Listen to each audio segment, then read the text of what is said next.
Ngaji nganti pinter apa cukup sak. Nah nganti pinter nganti subuh.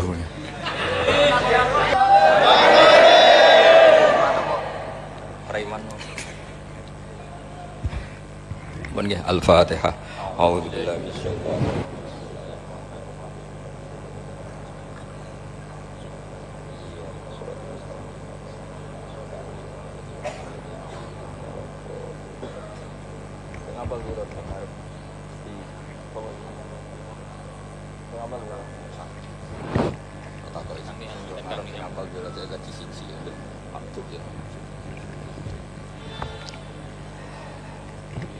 Bismillahirrahmanirrahim. Allahumma sholli wa sallim ala sayyidina Muhammadin wa ala alihi washabihi ajmain. Amma ba'du. Niki ngaji nganti pinter apa cukup sak. Nah nganti pinter nganti subuh. Nggih nggih. Nak sediluk engko nara pinter pantes wong ngajine sediluk milah putih. Ngantos subuh nggih, tapi langsung pinter. Dados termasuk dosane jenengan sedanten niku senengane cerita Nabi Adam. Nabi Adam mbok critakno dosane, mulane do kualat. Wong nyeritakno bapake kok nyeritakno napa? Dosane. Mulane kata kiai kualat, wong bapake kok diler-ler napa? Dosane. Mulane nak cerita Nabi Adam niki kedah sempurna. Terus niki kula cicil juz tunggal napa wa 'allama Adamal napa? Asma. Pertama kali hubungannya Nabi Adam kalian Allah Subhanahu wa Ta'ala ini hubungan mengajarkan nama sesuatu. Jadi sampean jangan pakai teori modern bahwa apa artinya sebuah nama. Nama itu penting sekali. Sekali penamaan itu salah berarti Anda menstatuskan secara salah dan itu berakibat fatal. Jadi semua kesalahan manusia mulai periode syirik mensekutukan Allah itu karena kesalahan menyebut apa? Nama. Ini penting kalau aturan. Jadi misalnya orang Arab itu ada batu tertentu yang dipahat disebut manat. Manat itu dari kosakata manan, pemberi. Yang satu disebut uzza, sesuatu yang aziz, yang agung.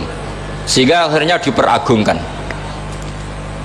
Coba kalau misalnya manat dan lata itu ketemu orang lasem, terus ditanyakan ini batu apa ini? Dari Purwodadi apa dari Mojokerto, yang mahat siapa? Ini irungnya ndak pas, ini matanya kok agak picek. Andekan distatuskan seperti itu, kira-kira disembah apa enggak? Enggak. Iki pas pembuatan ini pate protol terus digenti gitu. Sehingga setiap kemusyrikan itu semua para nabi ngendikan inhiya illa asmaun sammaitumuha antum wa aba'ukum ma anzalallahu biha min sultan. Sebagian ayat ma anzalallahu biha min sultan. Bahwa kesalahan-kesalahan yang kamu timbulkan itu karena kamu kesalahan bikin nama. Makanya status itu penting. Nanti sampean tahu pentingnya yang saya katakan ini. Nanti setelah sampean mati nanti mesti nyari saya karena kenangan ngaji ini. Ini Mas Atabik itu mas saya, beliau seorang dokter, tapi saya tidak akan bilang dia dokter atau dosen, karena nanti anak cucunya inginnya jadi dosen. Tapi kalau saya menstatuskan dia turunan Mbah Sambu, babai wong alim, wah anak putune nak alim isin, dia nak di status no pegawai negeri dosen, wah anak putune golek duit pikirannya kan. Karena status itu mengilhami, apa status itu? Karena itu yang dikenalkan. Makanya ini penting. Fir'aun ketika dianggap sebagai Tuhan itu karena dia berhasil menamakan dirinya orang yang nggak pernah sakit dan dia penguasa. Penguasa itu artinya apa? Dia memimpin sekian orang, akhirnya dianggap Tuhan. Tapi ketika debat terbuka sama Nabi Musa, pertama mon standar mawon nggih. Pertama kata Fir'aun, wa ma rabbul alamin, lalu Tuhan kamu itu siapa? Kata Musa, yang menuhani langit dan bumi. Fir'aun masih bisa berargumentasi, setahu saya di bumi Tuhan hanya saya. Soal kemungkinan Tuhan Anda di langit, terus Fir'aun nyuruh Haman, ya Haman ibnili sorhal la'ali abluhul asbab as-samawati fa'attali'a ila ilahi Musa. Tapi kalau itu dibuktikan, nanti Musa pasti kalah. Karena kalau Fir'aun naik ke langit, pasti gak melihat Tuhan. Wong yang Nabi saja gak ngelihat, apalagi Fir'aun. Pasti dia bilang gak ada. Tapi apa yang bisa mengalahkan Fir'aun adalah argumentasi status. Kata Musa, Rabbukum wa Rabbu abaikumul awalin. Yang nuhani nenek moyang kamu. Artinya kalau Fir'aun Tuhan, itu berarti Tuhan balita. Karena mbah-mbahnya dulu tanpa Tuhan, karena Tuhannya lahir terlambat. Akhirnya Fir'aun saat itu juga para pengikut Fir'aun langsung menjadi mukmin meskipun menyembunyikan imannya. Karena kalau Fir'aun Tuhan berarti mbah-mbahnya tidak punya Tuhan, karena Tuhannya baru dilahirkan kemudian. Artinya gini, andaikan Fir'aun distatuskan al-maulud, orang yang dilahirkan, maka tidak akan ada orang yang menuhankan Fir'aun. Atau Fir'aun dibahasakan wujida ba'da alam yakun, dia ada setelah dulu-dulunya tidak ada. Apapun hebatnya Donald Trump, apapun hebatnya Cleopatra, apa Fir'aun, semuanya itu wujidu ba'da alam yakun, mereka ada dari tidak ada. Yang seperti ini pasti tidak Tuhan. Makanya Allah mengenalkan manusia itu sederhana supaya tidak pernah jadi Tuhan. Hal ata alal insani khinum minad dahri lam yakun syai'am mazkura. Manusia itu siapa? Ya manusia itu makhluk yang ada dari tidak ada. Dengan status itu nggak mungkin kamu tuhankan. Ini penting saya utarakan. Jadi buah gerakan Allah itu pasti dimulai salah penamaan. Makanya saya kemarin ketika Mbah Mun intaqala ila rafiqil a'la, ketika beliau wafat, saya bilang ke anak-anak Anwar, statuskan Mbah Mun sebagai orang alim allama al-faqih, muridnya Sayyid Alawi, muridnya Mbah Zubair. Sekali Anda menstatuskan beliau orang besar, tepaan santri sing mau luhur kepengin ditiru besar tok. Nah niru besar tok terus ana santri mau ita itu tok ngerasa gede repot. Sama, makanya saya nggak pernah. Sebenarnya saya tahu Mas Atabik ini Mas saya itu dosen, saya tahu, tapi saya tidak pernah ngomong dosen. Kalau anak-anak era menjadi wong alim, menjadi dosen malah langsung berarti wong alim, malah celoko mana. Jadi karena salah status itu nanti panjang, akibatnya itu panjang. Makanya saya itu sebetulnya ya risih dikatakan Gus Bak itu orang alim, sebenarnya risih. Tapi saya seneng saja. Sing seneng ben niru alime, sing hasud takjak kompetisi. Jadi tak nikmati ya. Jadi sing seneng ben niru alime, sing ra seneng ya itu hasud takjak kompetisi, takjak maca tafsir. Nara meriang ya. Engko paling maca primbon mek terjemah. Ini penting. Jadi itu yang disebut wa'allama adamal asma. Makanya Allah itu mengkritik semua kesalahan manusia dimulai dari salah penamaan. Makanya saya kemarin Pak Pilpres sering bilang, kalau presidennya ini maslahat, kalau enggak ini enggak maslahat. Mana ada kemaslahatan ditentukan hanya oleh seorang presiden. Itu tauhid kita di mana? Memang kita secara syariat harus milih sesuai istiadat kita, tapi tidak usah dong menggantungkan kesejahteraan sama seorang makhluk, itu tidak boleh. Secara tauhid enggak boleh. Makanya ini penting sekali. Jadi nggak boleh orang salah nama. Kita tetap memilih presiden, milih kiai, milih siapa saja, tapi tidak boleh menstatuskan manusia sama dengan status Tuhan. Itu bahaya sekali dalam ilmu tauhid. Terus yang ketiga, kenapa nama itu penting? Begini, alam yang dipakai Quran, alam itu nama ya, alam mangkul. Semua alam. Karena nanti subuh tak jamin pinter nih. Tapi saya tetap mau setengah jam karena saya tahu sampai subuh pun kira-kira ya tidak pinter, jadi ya setengah jam. Jadi nanti kalau kamu ditanya kenapa tidak pinter, mari Gus Bak mulangi mau setengah jam. Punya alasan. Kalau sampai subuh kok gak pinter kan, goblok banget nanti subuh orang pinter. Ya nah orang-orang bilang gitu. Lah anak sing ngomongin, oh mesti salah metode, gurune yang salah. Diulang orang pinter-pinter mesti salah sing mulang gitu. Malah repot lagi nanti. Saya beri satu teori bahwa nama itu penting. Rasulullah itu pernah guyon gini, ini guyon betul, ada di hadis sahih, ada di juz 3 di kitab Bukhari. Allah itu kalau ingin bully, Allah itu suka bully, suka goda orang. kalau ingin bully orang kafir itu menamakan kekasihnya namanya Muhammad. Makanya Nabi pernah guyon, ala ta'jabuna kaifa yasrifu wa anni syatma quraisin wa la'nahu. Kenapa Anda nggak pernah berpikir bahwa Allah begitu mencintai saya sampai bikin nama untuk saya itu nama yang membingungkan semua orang kafir. Karena kalau Abu Jahal nyari Muhammad mana, itu kalau kamu tahu bahasa Arab berarti artinya kan orang terpuji mana. Padahal Abu Jahal itu menghindari kata orang terpuji. Jadi bingung dia, Muhammad kamu jancuk, coba kamu terjemah, wahai orang terpuji kamu. Itu kan kacau semua.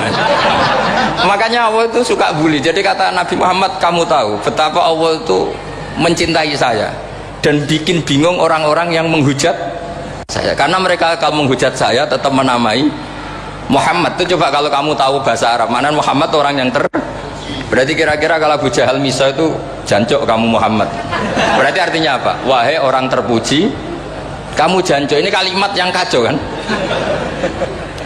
Akhirnya Abu Jahal pinter, kalau nyari Muhammad bilang gitu, ya mudammam, ainal mudammam. Makanya kata Nabi, yastamuna mudammaman wa yal'aununa mudammaman wa ana Muhammad. Akhirnya Abu Jahal kalau nyari Muhammad, ainal mudammam, mana orang yang tercela. Akhirnya orang-orang tanya, mudammam itu siapa? Muhammad itu loh. Akhirnya dia keliru lagi, ya Muhammad itu loh. Akhirnya ya bilang Muhammad lagi. Jadi kayak apa? Makanya itu saya mangkal kalau sama orang dan anaknya Kiai jenenge Agus, karena ya tetap diceluk Gus. Karena ya saya itu punya teman itu gak Gus, mangkalnya bukan main sama anaknya Kiai. Dia punya cita-cita anaknya nanti dinamai hanya Agus saja, supaya semuanya manggil Gus. Terus nanti yang hasut ya bilang Dus. Kayak kemarin pas Pilpres itu macam-macam. Tapi ini penting saya utarakan, jadi nama itu nggak boleh salah, status juga nggak boleh salah. Makanya saya ingin misalnya anaknya Kiai kok jadi pejabat, ya sudahlah, jabat itu. Saya betul, saya sampai sekarang dengan Gus Yasin itu ya tetap nyucup. Saya bilang ini putra guru saya, ini Gus saya. Saya tidak pernah membahasakan beliau wakil gubernur. Bahayanya nanti suatu saat, oh ini mantan, kan repot. Jadi ini penting, status itu penting. Orang sekali salah status itu bahaya, ke depan itu bahaya sekali. Karena tadi saya bilang tadi misalnya banyak kan anaknya orang-orang alim alamah, terus anak cucunya jadi dosen atau jadi doktor gitu, terus ini yang jadi status. Nggak boleh seperti itu. Ya sudah, dokter secara akademik dia jadi PNS karena kestatusan itu, tapi di keluarga tetap saja status alimnya saja. Atau mudawimul khairi, mudawimut tahajud, mudawimu apalah, ini selalu tahajud, ini selalu deres, ini selalu ibadah, sehingga anak cucu kita ya kenangannya itu. Anak-anak saya meskipun kecil itu jamaah terus, karena ya saya selalu jamaah. Dan saya melihat kalau anak saya tanya, Pak kenapa bapak sholat terus, ya saya bilang sepantasnya jadi manusia sujud, cuma selama melok dudunya melok nganggo pangeran dibayari ya ora gelem.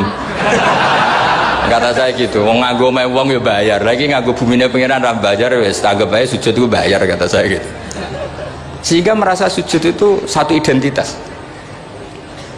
Ini penting saya utarakan karena tadi saya betul-betul mengenang istilah Allah wa 'allama adamal asma.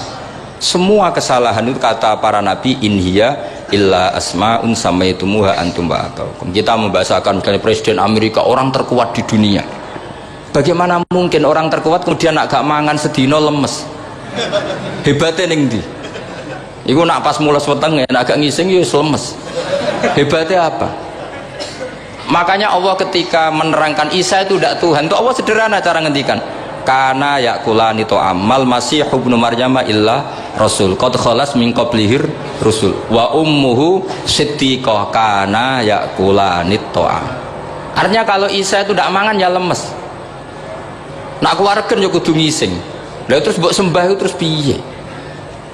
Jadi gak kebayang seorang Tuhan kemudian kalau gak makan tuh lemes. Berarti statusnya Isa apa? Orang yang lemes kalau tidak makan. Terus kamu Tuhan kan? Aneh gak? Aneh. Jadi andaikan manusia dengan status yang diterapkan Allah, yang distatuskan Allah, itu pasti tidak ada yang salah. Karena yakulanit. Begitu juga kita. juga gitu. Apa ini?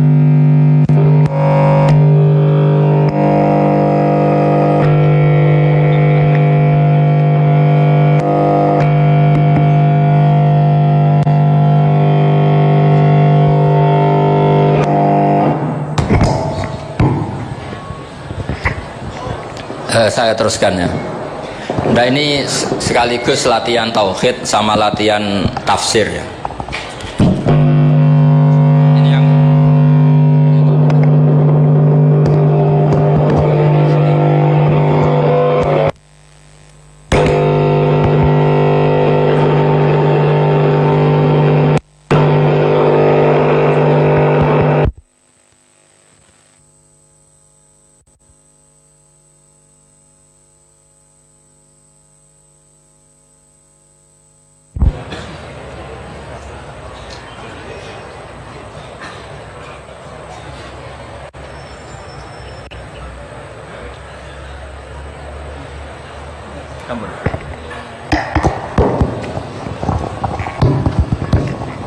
sampun nggih. Kula terusno malih. Pun santai mawon. Kula ki ikhlas ora ngarah gelo santai mawon. Wong umpama ora sida ngaji ora gelo apa meneh trimo mik rusak. Santai mawon. Ndak, karena saya itu insya Allah ndak akan pernah salah nama. Saya punya cerita ya tentang nama itu. Ketika seseorang baik sama tetangga, itu kalau sampean seorang mukmin yang mukhlis, mukmin yang ikhlas, pasti ya karena diperintah Allah. Saya ngajar seperti ini karena diperintah Allah. Baik sama pernah sepuh karena saya turunan Mbah Sambu, ya karena menghormati Mbah Sambu. Itu bagus. Sehingga dulu itu ada ulama, saya berkali-kali cerita, ada ulama punya tetangga itu berdua anak muda. Ya Ahmad, silahkan ke rumah saya. Datang. Setelah datang ke rumah pemuda tadi, kata pemuda tadi, ya Ahmad silahkan kembali, saya tidak butuh kamu. Kembali Imam Ahmad, dan santai saja. Setelah kembali sekian menit dipanggil lagi, ya Ahmad saya jadi butuh kamu, datang ke rumah saya. Datang lagi. Setelah datang, saya tidak butuh kamu, silahkan pulang. Pulang sampai 3 kali. Itu Imam Ahmad senangnya bukan main, kelihatan ceria, senang. Lama-lama muda ini tanya, ya Ahmad kenapa anda tidak tersinggung, bukankah itu menyakitkan? Enggak, kata saya. Tapi saya akan menyebalkan. Enggak, kata saya. Kata Imam Ahmad, kenapa aja? Saya ini diperintah sama Allah, kan apik mbek tangga. Dadi nek mbok udang ya teko, mbok kon mulai ya mulai. Alhamdulillah iso nglakoni perintahe Allah. Dadi aku ora ono hubungane mbek kowe. Sehingga orang itu gak bisa didikte oleh di sekelilingnya karena ya hubungannya langsung sama Allah Subhanahu wa ta'ala. Jadi dulu tuh orang jadi wali itu segampang itu. Kalau kamu kan enggak, hukum tentang tetangga itu kamu kayak orang kapitalis, kayak orang komunis, pakai teori sosial. Nah diapik yo apik, dielek yo elek. Itu kan pikiran PKI itu. Artinya satu perilaku sosial didikte oleh makhluk itu perilaku orang mukmin atau orang PKI. Itu orang PKI. Kalau orang mukmin yang mangkana yu'minu billahi wal yaumil akhir fal yukrim jarahu. Kita baik sama tetangga karena diperintah Allah, sehingga kecewa ada kecewa ya santai saja. Imam Ahmad katanya, kenapa engkau tetap ceria? Aku ora urusan mbek kowe, urusanku mbek pangeran. Pangeran ngutus sampe mbek tonggo. Ya sudah seperti itu.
Saya ulang lagi ya, terus tentang napa wa 'allama adamal asma. Jadi andaikan seorang manusia melakukan kebaikan karena dia makmur, amarahu wa, kita diperintahkan Allah baik sama tetangga, ya biasanya tetap seperti itu. Kita diperintahkan Allah baik sama, sehingga ketika mengalami kayak yang dialami Ahmad, kita santai saja. Ketika kita datang bi amrillah, ketika kembali ya bi amrillah, sehingga ya sudah kita dapat pahala. Tapi kalau kamu kedikte secara sosial, maka kamu akan menjadi orang murahan, yaitu seorang ulama didikte oleh anak muda yang kampungan. Justru kita kalah kan, kita kampungan sekali, karena kita ulama senengnya kalau disenengkan orang, mangkelnya kalau dimangkelkan orang. Artinya apa? Kamu didikte makhluk. Itu kerennya di mana coba? Kerennya di mana? Nggak ada sama sekali. Apalagi yang dikte terima canom sing goblok sing deso. Kamu seorang ulama besar. Tapi kalau kamu hubungannya dengan Allah, dia muji kamu, alhamdulillah dipuji. Dia memaki kamu, alhamdulillah dapat pahala lewat jalur sabar. Kan santai saja. Sehingga saya berkali-kali bilang, setan itu untungnya tidak pernah ngaji saya. Kalau ngaji dia pasti ngerusak metode, merubah metode. Tapi saya tadi berdoa supaya ngaji ini nggak didengar setan. Setan itu ya goblok betul. Setan itu kan suka ya kalau anaknya kiai, cucu kiai dibikin konflik. Dia ngiranya dengan konflik pondok itu tidak solid, ternyata enggak. Misalnya masa tabik konflik sama keluarga Bani Lasem, terus ada yang minggat ke Papua kemana-mana. Namanya turunan kiai di mana-mana tetap bikin pondok, bikin masjid.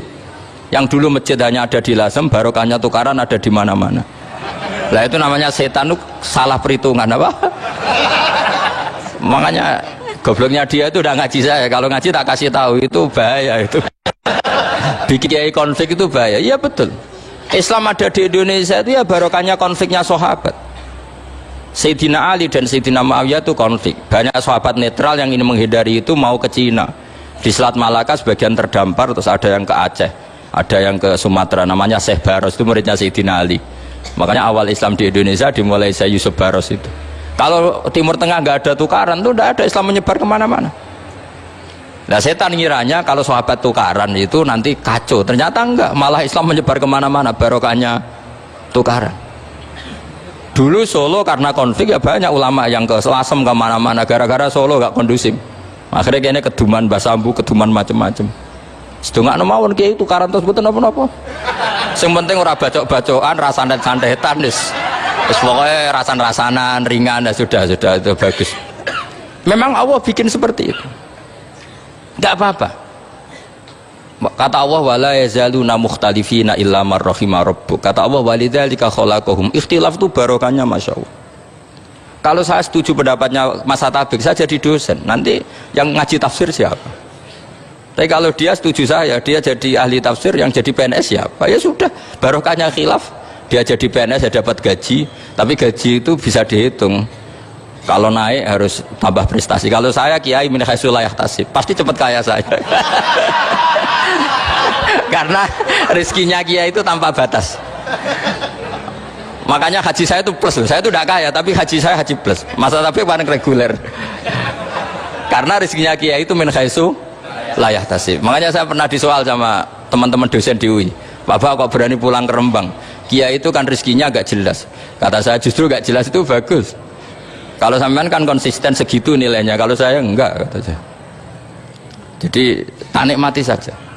Karena saya hamba Allah, bukan hamba negara. Kalau hamba Allah ya gaji Allah, kalau hamba negara ya negara itu, negara sama Allah kayak mana? Allah ya sudah pinter berarti sudah.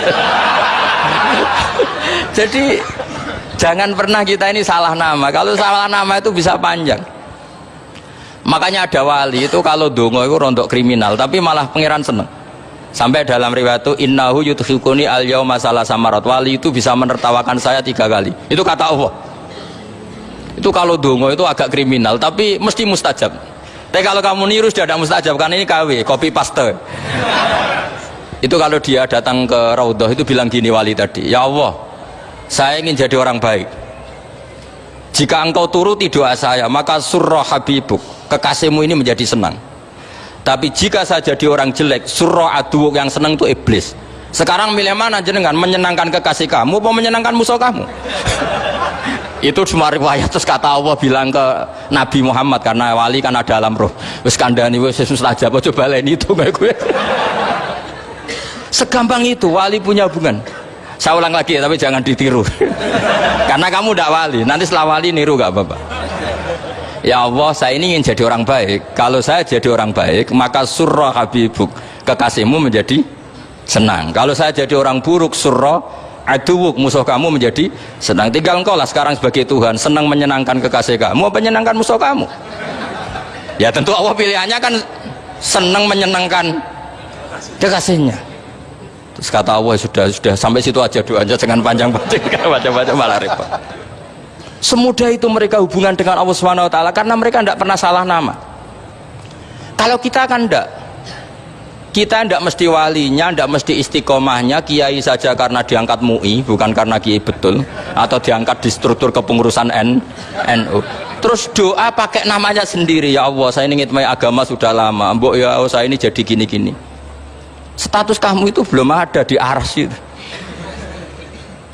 Ini penting saya utarakan, jadi nama status itu penting sekali. Sehingga semua kesalahan saya ulang lagi itu karena status.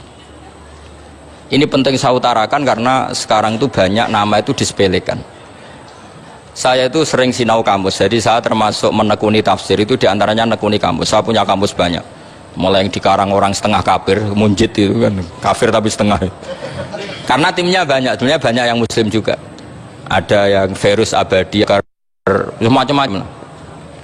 Yang saya kenang dari kamus, di antara kamus yang saya kenang tentu miliknya Said Zabidi, kamus Mukhid itu. Ada kamus milik saya namanya Mukhtarus Sikha, itu dikarang oleh orang alim. Itu bilang begini, sama tak bedai sekarang, lafat ilah itu maknanya apa? Tuhan kan? Tasniahnya apa? Dia bilang isim ini tidak punya tasniah. Dia bilang ilah, normalnya tasniahnya ilahani, jam'ahnya taksir alihah. Tapi kata dia nggak boleh, lughat seperti itu nggak boleh, karena kullusmin harus yadullu ala aini musammahu. Ilah itu nama tunggal untuk Allah, sehingga karena Allah itu tunggal nggak boleh ada tasniahnya ilahani. Karena kalau ilahani berarti kamu nerjemah apa? Dua Tuhan, berarti kamu nganggap ada Zaidun, ketika Zaid dua kamu bilang Zaidani. Kalau banyak kan nggak pernah ada Tuhan dua atau tiga. Makanya kata pengarangnya itu Abu Bakar Ar-Razi itu kata beliau, wahadal ismu la musanna lahu wala jam'ah wa innama jama'uhu wa sannauhu, katanya. Isim ini tidak punya tasnya, tidak punya jamak. Tapi kalau orang-orang, katanya, orang-orang itu bilang ini ada jamaknya, ada tasniahnya. Ini penting sekali. Karena kesalahan itu nggak ada. Cara teori Quran itu kesalahan itu tidak ada. Yang ada adalah orang salah. Beda loh ya. Tawari dadi wong pinter. Makanya ini sampai subuh. Tawari dadi wong pinter. Saya ulang lagi ya. Kesalahan itu tidak ada. Yang ada itu orang salah.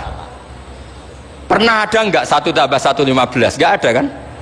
Tapi kalau orang salah bilang 15, ada. Pernah nggak putih ini hakikatnya hitam? Nggak pernah kan? Tapi kalau orang salah, misalnya Rabun bilang ini hitam, ada. Sehingga ini penting, ini dalam teori ilmu mantek.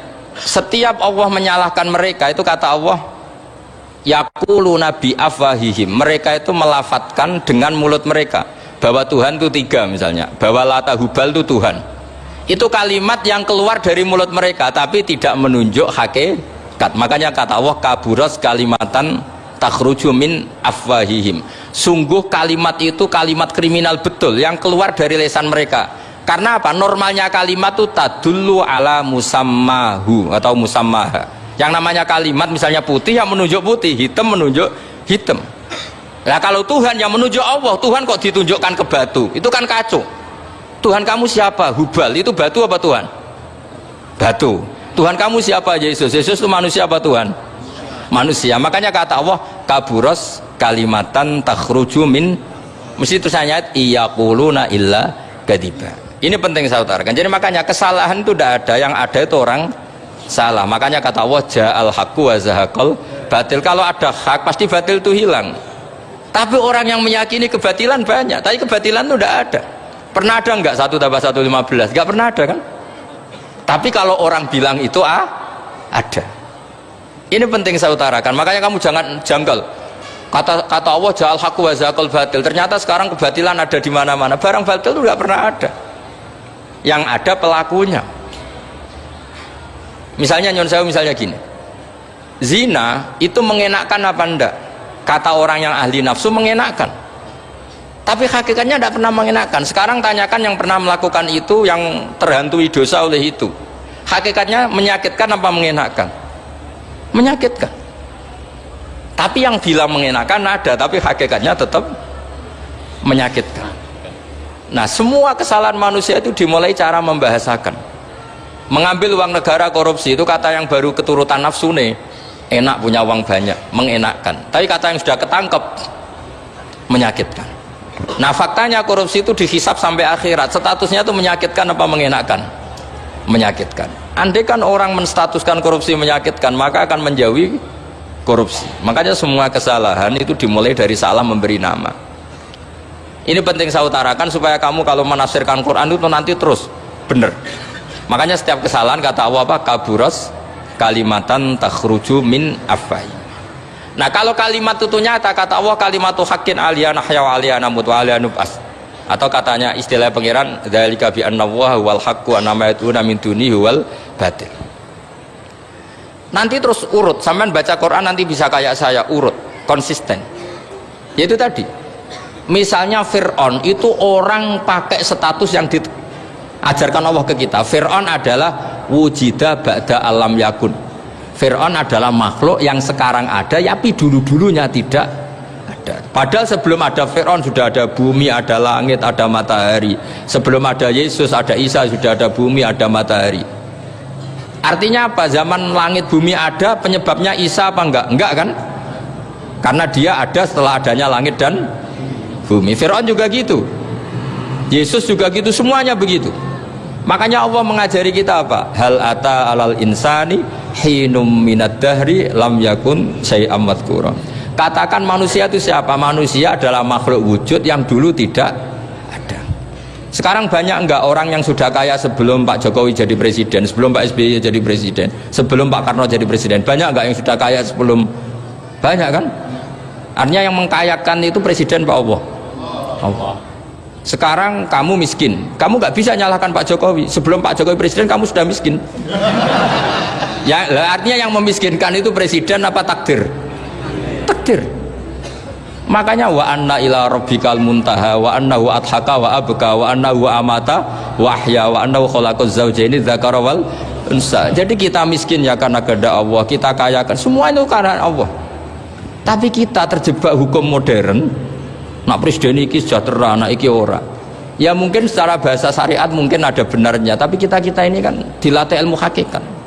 Tak ulang malam 13 Dzulhijjah masuk ilmune cek syariat tok. Oh gak pinter-pinter banget cek gobloke kan gitu. Daftar wali kok ilmune ngono iku ora iso. Ini penting saya utarakan. Jadi saya ulang lagi. Makanya di Quran itu ilmu tertinggi diantaranya menurut orang tasawuf qulillah tsumma dzarhum fi khaudihim yalabun. Saya itu gak pernah loh takut mati meskipun saya masih muda, karena saya bayangkan mati itu ya baik-baik saja. Ketika saya hidup ya gak tahu cara ngelola nyawa saya, kenapa kok gak pergi? Kamu tahu caranya ngelola nyawa kamu, kok gak mati sekarang? Gak tahu kan? Tahu-tahu masih hidup kan? Tahu-tahu diutang semacam-macam lah. Sebenarnya kita zaman hidup pun gak tahu cara ngelola nyawa kita, cara kerja jantung kita, cara kerja paru-paru kita. Nanti setelah kita mati pun gak tahu caranya hidup ketika dia. Tapi anehnya kita, mosok manusia sudah dilemah iso hidup lagi. Memangnya kita sekarang bisa hidup karena kita tahu-tahu ya hidup. Ditekdir anak yang melarat, paese elek, orang lain ditekdir anak kiai Gus Mulyo. Kita kan tidak pernah bisa milih bapak ya ora iso. Ngerti-ngerti anak Karmen, anak Karlan itu sudah gak tahu. Artinya gini ya, sudah ya Allah, ketika saya hidup ya tidak tahu kenapa saya hidup, pasti Engkau yang menghidupkan. Ketika saya mati juga gak tahu kenapa saya mati, pasti Engkau yang menghidupkan dan mematikan. Maka saya akan baik-baik saja di akhirat, karena ketika di dunia Tuhannya yang Engkau, ketika di akhirat Tuhannya, dan sifat Engkau tidak akan rubah, tetap arhamur rahimin. Makanya dulu wali-wali itu kalau mau mati ya santai aja. Said Umar bin Abdul Aziz itu ulama-ulama dulu kalau mau meninggal itu, kalau keluarganya nangis marah besar. Memangnya mau kemana kamu nangisin saya? Lah kamu kan mau mati. Memangnya mau kemana kalau mati? Ya kembali ke Allah. Ya susahnya apa? Di dunia ya milik Allah, di akhirat milik Allah. Inna sholati wa nusuki wa mahyaya wa mamati lillahi rabbil. Yang aneh sampean harus melarat ora wani mati, aneh tenan. Ya karena sampean tahu mungkin di akhirat lebih miskin lagi kan. Wes repot naon terus. Coba kalau dari awal kita menstatuskan diri kita biadillah. Inna sholati wa nusuki wa mahyaya wa mamati. Tapi kamu salah status. Mengatakan kehidupan adalah momen untuk mencari kesejahteraan. Kehidupan adalah momen untuk cari karir. Kamu mensifati kehidupan secara salah. Jika kamu terjebak nyari karir, nyari kaya. Coba kalau kamu pakai mazhabnya sufi, kehidupan adalah pemberian dari Allah untuk kembali kepada Allah. Kematian ya seperti itu. Akhirnya ya santai saja. Inna sholati wa nusuki wa mahyaya wa mamati lillahi rabbil alamin. Istri juga gitu. Saya itu tidak sombong. Saya itu mulai nikah sampai sekarang itu hampir gak pernah tukaran sama istri. Sama istri saya itu sering bilang gini, Gus kali-kali kalau saya ngamuk itu diwales, dilawan supaya saya punya musuh katanya. Betul ya? Ya saya bilang gini, Allah itu maha baik sama saya. Ketika harmonis ganjaran saya ya lewat harmonis itu, sehingga saya ngasih uang menyenangkan Anda. Ketika Anda marah ganjaran saya lewat sabar. Ya sudah itu semuanya baik. Kalau kamu marah saya tidak dapat pahala. Makanya kalau kamu marah tak dengerin. Ini cara Allah membuat pahala tanpa bayar kata saya. Justru kalau pas rukun itu untuk dapat pahala harus nyervis, jajak nukokno kelambi mahal katanya. Boros itu pahala yang boros katanya. Tapi kalau kamu marah ini pahala paling murah, nggak usah biaya, dapat apa? Pahala, cukup sabar. Lu itu kalau terlatih lama-lama dapat ya biasa saja. Ulama dulu seperti itu semua. Imam Syafi'i itu pernah ada orang baik sekali sama beliau. Orangnya itu munafik padahal. Tapi kalau setelah keluar dari Imam Syafi'i dia memaki-maki Imam Syafi'i. Suatu saat beliau dikasih tahu orang yang tadi muji-muji jenengan itu di luar maki-maki jenengan. Imam Syafi'i itu guyu sebenarnya bukan alhamdulillah. Muridnya kan janggal. Ini dikasih tahu gitu. Alhamdulillah. Kenapa Imam Syafi'i dia kan di luar maki-maki jenengan? Berarti aku wong wibawa ning ngarepku rawani. Ya jadi dianggap enteng saja melihat. Berarti aku wong wibawa ning ngarepku ora wani. Ya sudah. Terus ketika ditanya, tapi itu kan bahaya bagi Anda karena memfitnah Anda gini-gini. Kata beliau, zaka Allah. Yang kritiknya bahaya itu hanya Allah Ta'ala. Yang lainnya enggak bahaya. Karena ini makhluk dhaif, enggak penting. Loh kamu sampai tersiksa dikritik orang karena kamu nganggap makhluk itu penting. Ini gobloknya sampean. Goblok segoblok-gobloknya itu. Coba kalau kamu mensatukan makhluk tetap makhluk, kritiknya enggak penting. Selesai kan? Selesai enggak? Ini problem Anda tidak wali itu, kalau dikritik ya susah. Makanya tidak wali itu problem menurut saya. Makanya saya nggak ingin nggak jadi wali itu kan. Karena hanya wali yang hidupnya itu la khaufun alaihim walahum yahzanun. Orang dulu tuh semudah itu hidup. Gampang saja. Dulu ceritanya diantara ceritanya manakibnya Sayyid Ja'far Shadiq itu, kalau ada orang memaki-maki dia itu dikirimi hadiah. Kenapa aja? Karena kebaikan kamu telah kamu berikan kepada saya, ini hadiahnya. Sampai malu yang kritik itu. Kan kalau orang rasani itu kan kebaikannya dikasihkan sama yang dirasani. Lah kamu kan ngajinya seperti itu, tapi dirasani kok susah. Harusnya kan kasih aja, ditransferi saja. Alhamdulillah. Ya karena kita salah menamain tadi. Sing rasani pembenci, pembenci itu bahaya. Sehingga kamu mereaksi secara serius. Coba kalau kamu pakai hukumnya Allah dan Rasul, pembenci itu pemberi kebaikan. Istri marah adalah pemberi kebaikan. Ada yang berani mulai meraktekannya? Latih begitu terus, insya Allah nanti hidup kamu barokah. Itu disebut wa'allama adamal asma. Dan itu yang diajarkan Rasulullah. Rasulullah itu kalau ngajarkan hidup itu gampang sekali. Allahumma ja'alil hayata ziyadatan li fi kulli khairin wal mauta rohatan li min kulli syarrin. Jadi kalau kita hidup anggap saja peluang untuk nambah kebaikan. Kalau kita mati anggap saja akhir dari semua potensi kejahatan kita. Anda sekarang mungkin tidak zina tapi potensi zina. Anda sekarang tidak korupsi, potensi korupsi. Anda sekarang tidak selingkuh, tetap potensi selingkuh. Lah Anda saja kalau mati berarti akhir dari segala potensi itu. Alhamdulillah. Makanya saya tuh nggak pernah takut mati. Karena saya misalnya setiap saat mati ya saya nanti akan bilang, ya Allah ini sudah mau mati berarti mau akhir dari segala potensi keburukan saya. Alhamdulillah. Makanya itu ulama-ulama dulu kalau ada preman mati, saya guys, tonggone ra gelem muni saya. Wah, preman kurang ajar. Saya guys, tonggone tetap ra gelem muni saya. Padahal kiai ini muni, saya guys pun mati, pun mboten saged macam-macam niki pasti. Karena dia dengan mati berarti rohatan mengguli syarrin, keburukannya tidak terulang lah. Lah keburukan enggak terulang lagi itu saya apa buruk? Saya. Makanya kiainya minta saya guys niki, tonggone cek menengahin. Saya guys menengahin. Makanya suatu saat kalau ada gitu kamu harus bilang apa? Saya pun mboten jahat malih pun mati. Jadi kayak apa coba? Coba sekali-kali statuskan kalau al hayat adalah ziyadatan lana fi kulli khairin, al maut adalah rohatan lana min kulli syarrin. Sehingga kita hidup ya happy, mati juga happy, gak masalah. Terus kayak misalnya mendingin, tapi anak bojoku piye? Memang selama hidup anak bojomu bahagia. Ketok ya tambah musibah ya, Cok. Malah sombong lagi kamu, seakan-akan kamu Tuhan yang bisa mensejahterakan manusia. Wong isih urip kok bojomu wis ndonga muga-muga nang mati malah. Karena gak jelas. Dan ini penting, ini saya utarakan. Jadi ini saya cicil juz 1 wa allama adamal asma. Makanya kata Rasulullah, ala ta'jabuna kaifa yusrifu wa annisat ma quraisin wa dhamma. Ini penting, nama itu penting.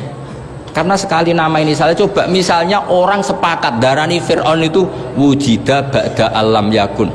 Fir'aun itu ada yang dulu-dulunya tidak ada. Hal ata alal insani hinum minad dahri lam yakun sayam madhkur. Coba kalau kamu melihat sekarang kamu hidup itu apa? Untuk sujud itu murah, gampang. Untuk mengenal Allah itu gampang kita kenal, karena Allah itu adzaru minadz dzahir. Adzaru dzahir itu Allah, zat yang begitu jelas. Lah mati itu mau apa? Ya menuju Allah. Hidup menyaksikan Allah, mati menyaksikan Allah, itu nyaman. Yang menjadi tidak nyaman karena kamu salah bikin status. Hidup untuk menggapai cita-cita, untuk sukses. Tetep wong komunis yo muni ngono, lonte yo muni ngono, copet yo muni ngono. Rumah samu sing men bahagia aku ya tok. Rumah samu sing men duwe akeh ku tok. Coba copet kamu tanya, kenapa kamu nyopet? Ingin punya uang banyak. Terus kiai tak kok sering dakwah kena opo? Repot tuh. Nak jawabe ngono maksudnya. Tapi nak jawabe dakwah nyebarno Islam, aku ora dibayar apa-apa. Waras berarti, napa? Ini penting saya utarakan, makanya saya itu mau ngajar itu diantara itu. Al ismu ya dulu ala musamma. Maka itu hebatnya Quran. Quran itu ketika menjamakkan kata ilah itu diulang. Qul law kana ma'ahu alihatun kama yaqulun, kata Allah. Karena lafadz ilah itu nggak boleh dijamakkan. Itu jamak kriminal ya. Loh kok tidak kriminal gimana coba? Kalau Zaidun itu satu, boleh nggak kamu mengatakan ja'a Zaidani? Nggak boleh kan? Kalau Zaidun satu, boleh nggak kamu mengatakan ja'a Zaiduna? Nggak boleh kan? Sama ilah itu satu apa dua? Satu. Boleh nggak kamu katakan ilahani, dua Tuhan? Nggak boleh. Makanya Allah kalau mengatakan alihah itu qul law kana ma'ahu alihah, andekan. Lau itu andekan. Itu aja masih ditututi kama yaqulun, sebagaimana mereka katakan. Karena lafadz ilah itu tidak pernah punya jamak alihah. Makanya Allah mengatakan qul law kana ma'ahu alihah, masih ditambahi kama yaqulun, tapi itu kata mereka, kira-kira gitu. Maka kenangan saya sama Mbak Turehan, saya ini masih pernah cucu sama Mbak Turehan karena saya mbah saya kandung namanya Fatimah, itu abahnya itu orang sini, Fakhriyas itu. Ibunya itu orang Kudus, makanya saya ini ya turunan Kudus, turunan Tasem. Itu kalau Batu Rehan, kalau hari kematian Yesus itu kan ditulis hari wafatnya Yesus. Batu Rehan kan tentu meyakini Yesus itu Isa itu tidak mati tapi makanya di kalender Kudus sampai lihat itu kan matinya Sibeh Isa, kan ada dalam kurung Sibeh Isa, jadi yang mati itu Sibeh Isa. Karena kalau yang mati Isa kan menyalahi Quran, wa ma qataluhu wa ma salabuhu walakin subyalah, maka ditulis kematian Sibeh Isa. Hanya Almanak Kudus, yang lainnya enggak karena sudah ikut bahasa nasional. Saya pernah agak bantah dulu, saya masih muda. Mbok ditulis gini saja, kematian Yesus dalam kurung katanya. Jadi ono-ono karena saya ini teori Quran itu kalau ada bahasa salah itu diulang. Qul law kana ma'ahu alihatun kama yaqul. Karena nggak benar, jamak alihah itu tidak benar. Bagaimana mungkin sesuatu yang satu dijamakkan. Coba kamu bisa mengatakan zaiduna karena zaidnya banyak. Kamu punya tamu rojulun, kalau orang banyak rijalun. Kamu melihat satu masjid, masjidun, kalau masjid banyak masajid. Masalahnya Tuhan itu tidak pernah banyak, mau satu.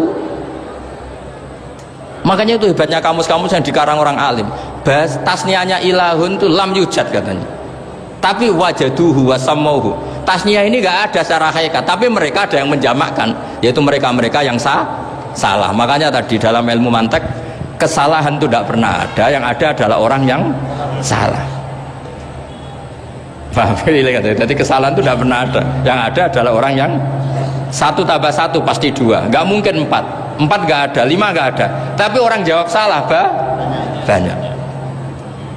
Nah, itu namanya ilmu ya. Makanya yang namanya ismu itu mesti ya dulu ala musamma. Andai kan orang mengatakan Lata Uzza ini batu yang dipahat oleh si A, dulu pesennya di Muntilan, batunya dari Mojokerto, dulu pas bikin tangannya protol terus disemen, dilakban. Bisa nggak jadi Tuhan kalau dengan status seperti itu? Firaun misalnya, dulu nggak ada, lahir ngompolan, tahu retoretan, ciliknya malah tahu tipes, terus tua-tua jadi pangeran, aneh nggak tuh? Jadi semua, makanya setiap kemusyrikan itu kata Allah, in hiya illa asmaun samaitumuha antum wa abaukum ma anzalallahu biha min sultan. Pun yang ngoten mawon. Assalamualaikum warahmatullahi wabarakatuh. Bismillahirrahmanirrahim. Nahmaduka ya ghafur ya syakur wa sholli wa sallim ala sayyidina Muhammad wa sallallahu alaihi wasallam. Allahumma ya wa isma'na bi kitabikal karim waj'alna mutawatina fika mutabadilina fika mutanasihina fika wa an-nasiha wa dawaman nasiha laka wa li kitabika wa li rasulika wa li a'immatil muslimina wa amatim ya urzuqna ya Allah dawaman nasihati lahum ya Allah ya Allah ya Allah innaka antal haqqus samad fayassirna wa a'inna ala dzikrika wa syukrika wa husni ibadatik. Rabbana atina fid dunya hasanah wa fil akhirati hasanah wa qina adzabannar. Sallallahu alaihi wasallam Muhammad sallallahu alaihi wasallam. Subhana rabbika rabbil izzati amma yasifun wa salamun alal mursalin walhamdulillahi rabbil alamin. Bismillahil Fatihah.